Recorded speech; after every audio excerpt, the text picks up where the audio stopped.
Você já perdeu a sua paz? Já passou por momentos de angústia e inquietação depois que você ficou com a consciência de que fez alguma coisa que não estava certa? Isso acontece sempre. Quando nós fazemos as coisas que não são certas, que não são aprovadas nem por Deus nem pelos homens, nós ficamos com um peso de consciência, porque a culpa ela fica nos acusando e elas ficam exigindo de nós a reparação e sobre nós também permanece uma expectativa de punição.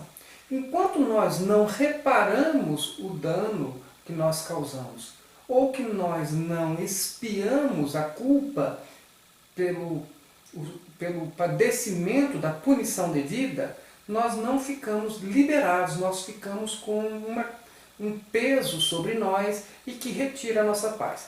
Eu vou dar exemplo sobre a questão da restituição. Você imagine que você se envolva num delito de trânsito e ali você cause prejuízo a uma terceira pessoa e essa terceira pessoa então ela fique cobrando de você uma reparação. Então todos os dias aquela pessoa cobra reparação. Enquanto você não reparar aquele dano que você causou a outra pessoa, você vai ter que conviver com o infortúnio de ser cobrado, de ser exigido, e até mesmo essa pessoa ela pode levar você à justiça, e aí você vai ficar então agora com uma expectativa de uma sentença, de uma punição. Um juiz vai determinar para você uma punição. Um dia vai aparecer um oficial de justiça na sua casa, para que você possa então nomear bens à penhora, para saldar aquela dívida. Então, por esse período, enquanto você não assume o seu erro, enquanto você não repara, você vai ficar com o peso da expectativa da reparação e da punição. E isso, evidentemente, tira a paz de qualquer pessoa. Do ponto de vista espiritual, o Senhor nos mostra na sua palavra isso de um modo bem objetivo. Ele diz assim no livro de Isaías, no capítulo 48, no verso 22.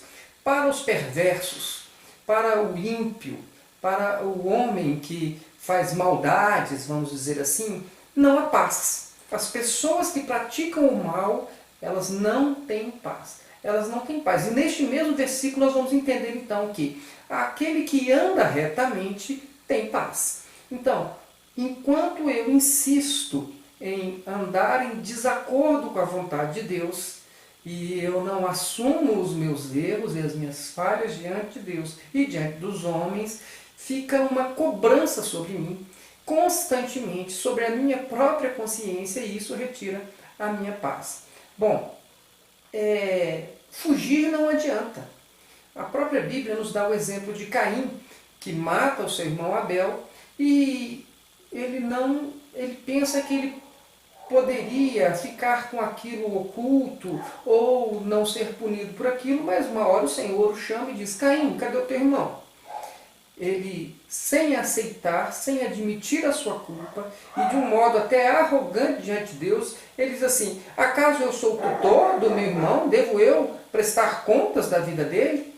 E o Senhor diz assim: olha, Caim, com esse seu comportamento, com essa atitude, você vai ser fugitivo sobre a terra, você vai andar errante sobre a terra.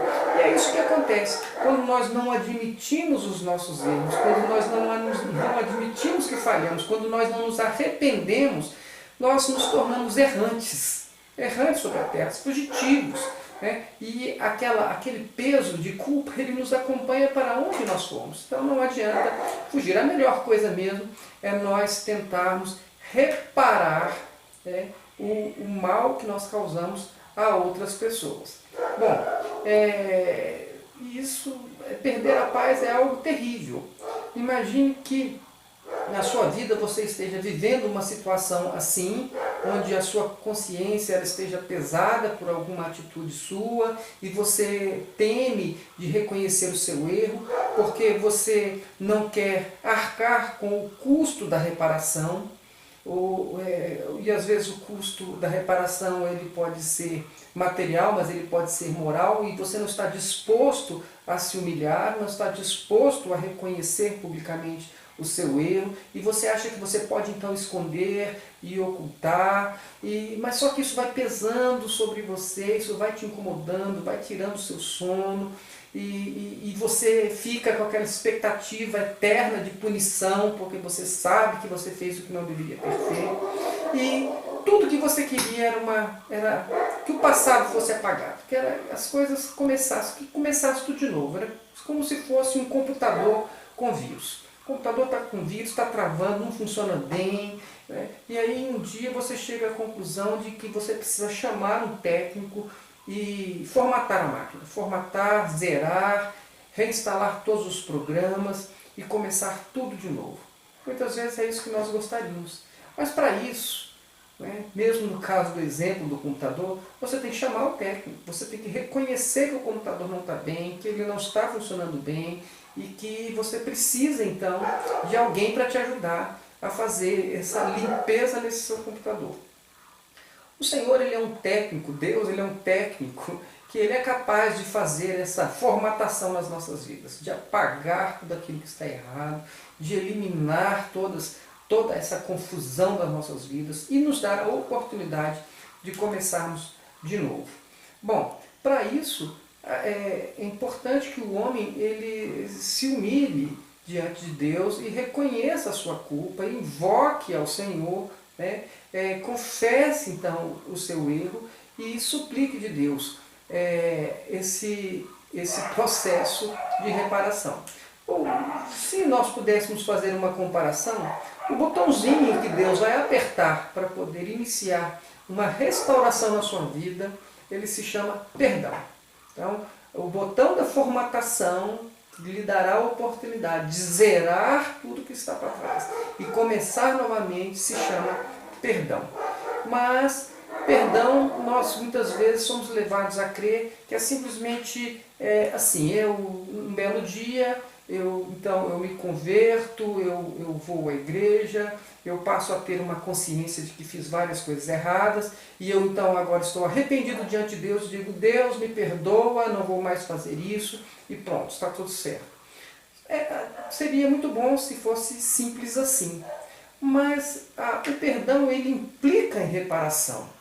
O perdão ele implica em algumas atitudes da nossa parte que não são simplesmente uma oração. Por exemplo, nós temos que primeiro identificar a nossa atitude. Ela ofendeu, ela prejudicou um terceiro? Tudo bem, prejudicou um terceiro. Se prejudicou um terceiro, ofendeu a Deus também, porque a ordem de Deus é que nós amemos ao nosso próximo. Então, se eu prejudiquei uma terceira pessoa, eu ofendi a Deus. Tudo bem, eu tenho que pedir que Deus me perdoe, mas eu estou com uma dívida em relação a essa terceira pessoa. É como eu falei, você bateu o carro no carro de uma outra pessoa. Então você não basta simplesmente você dizer assim, oh meu Deus, eu estava distraído, estou arrependido, me perdoa. Não.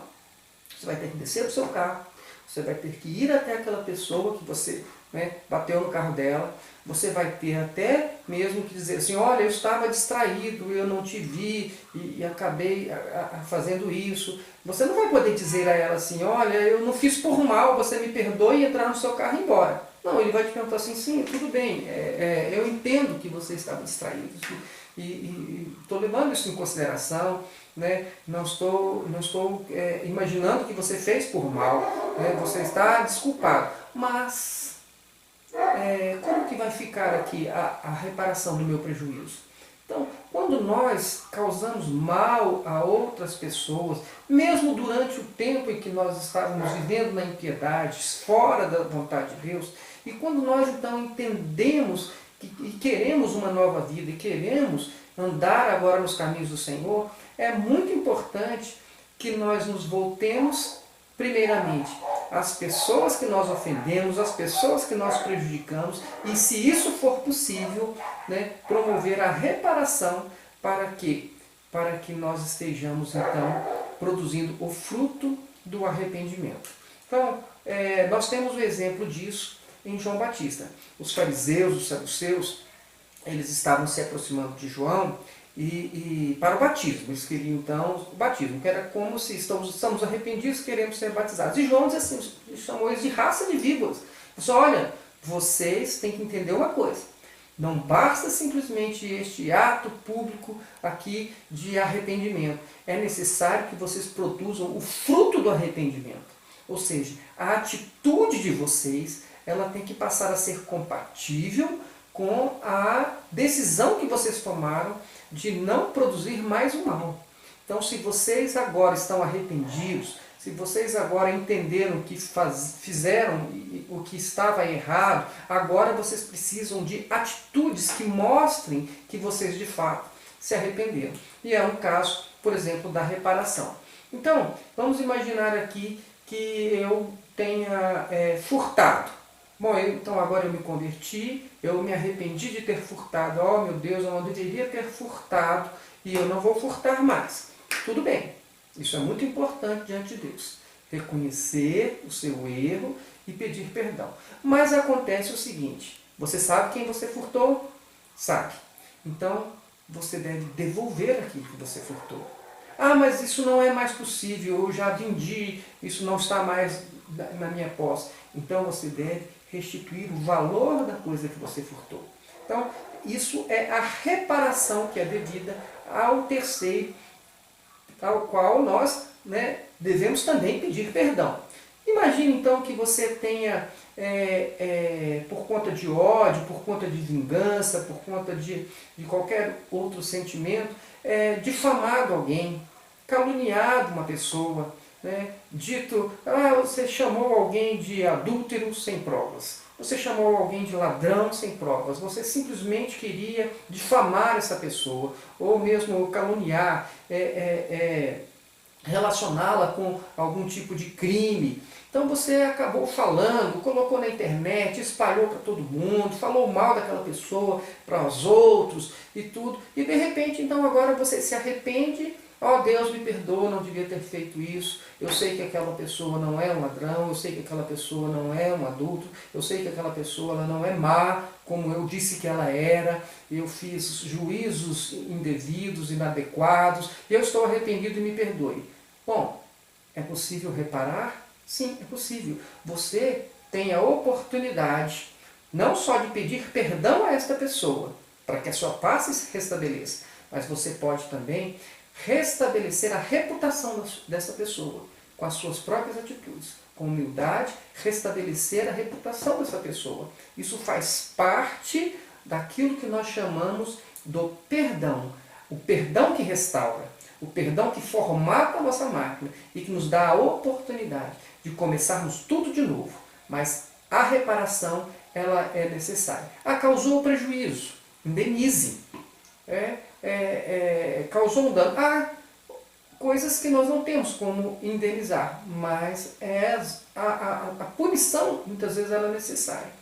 Você atropelou e matou uma pessoa, você deve, então, se submeter à pena daquele seu ato, daquele seu crime, para que você possa, então, estar com essa culpa expiada.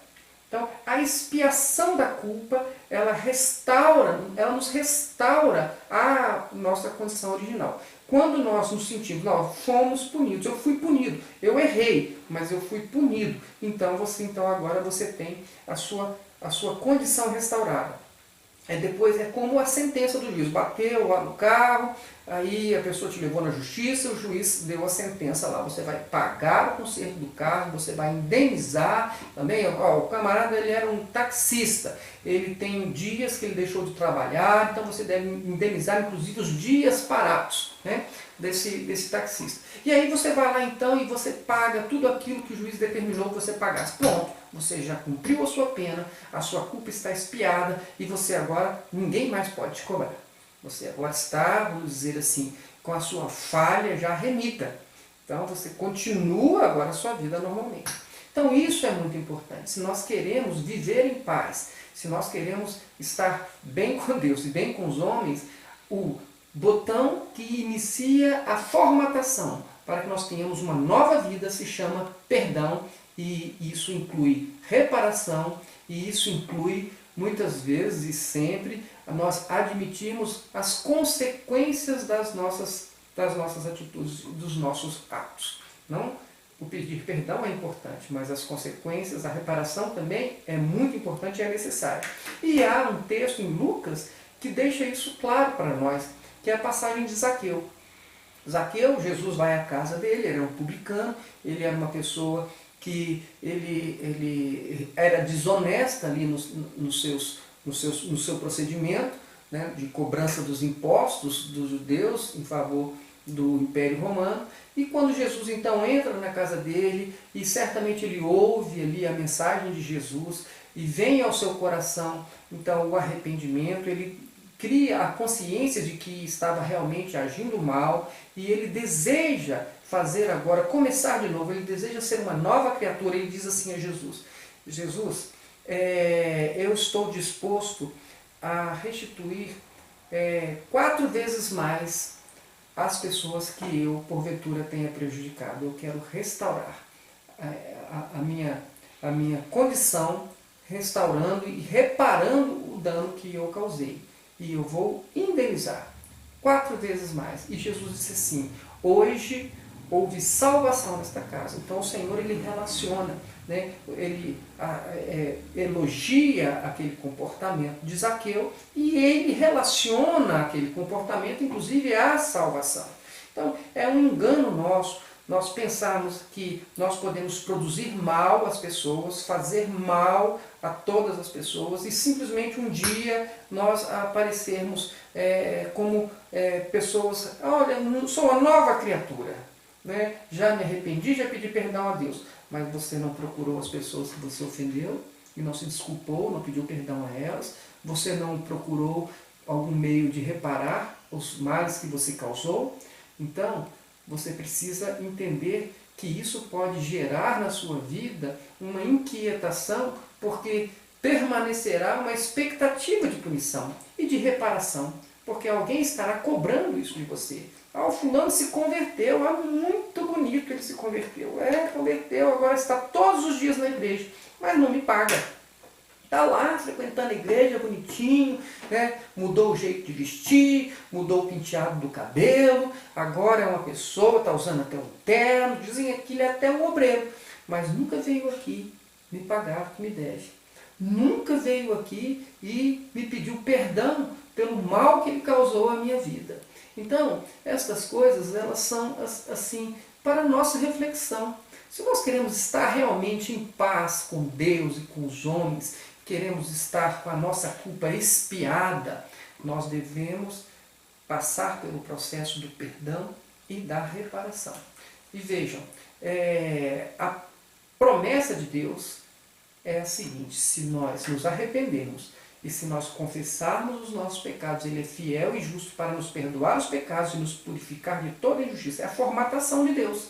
Ele diz assim, em Isaías, no capítulo 1, verso 18, olha, ainda que os teus pecados sejam como a escarlata, se tornarão brancas como a neve, ainda que sejam vermelhos como o carmesim, se tornarão como a lã. Então eu posso purificar, eu posso limpar, eu posso restaurar, eu vou pegar o seu pecado e eu vou lançar no mar do esquecimento. Isaías 43, 25, o Senhor diz assim: eu mesmo apago as tuas transgressões e dos teus pecados não farei deles lembrança. Então o Senhor é aquele que formata a nossa máquina, é aquele que nos limpa, que nos purifica, que nos restaura.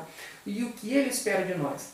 Arrependimento, confissão, e reparação, sempre que isso for possível. Então, o próprio Senhor Jesus disse que Ele operaria libertação em nossas vidas, porque quando Ele entra na sinagoga e Ele abre de Isaías e Ele refere-se a uma profecia que dizia respeito a Ele mesmo, Ele diz: o Espírito do Senhor está sobre mim, porque Ele me enviou para libertar os oprimidos. Então o Senhor coloca o pecador em liberdade. O pecador arrependido fica em liberdade. Deus limpa, Deus perdoa, Deus apaga a transgressão, Deus lança o pecado no mar do esquecimento. E o Senhor Jesus disse que isso promove, Ele promove essa libertação para a vida do homem. E em Romanos, no capítulo 8, no verso 1, diz assim: olha, já não há nem condenação para aqueles que estão em Cristo Jesus. Então, se você agora é uma nova criatura, quem poderá intentar acusação contra aqueles que o Senhor Jesus morreu no lugar, que assumiu a sua culpa, levou na cruz do Calvário e expiou o seu pecado? Então, A questão que eu quero colocar aqui para você refletir é a seguinte: se você perdeu a sua paz, se você sente que você não alcança a paz, isso pode ser um sintoma.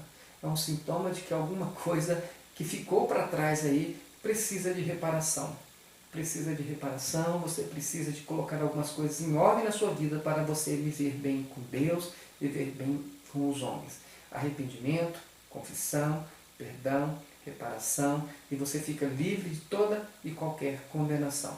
Pense nisso e faça o que tem que ser feito. Não viva fugindo. Enfrente, né, sem medo do custo, porque a sua vida vai ser uma vida liberta e muito melhor. Você vai viver tranquilamente, sem dever mais nada a ninguém. Que Deus abençoe a sua vida. Fica na paz do Senhor Jesus.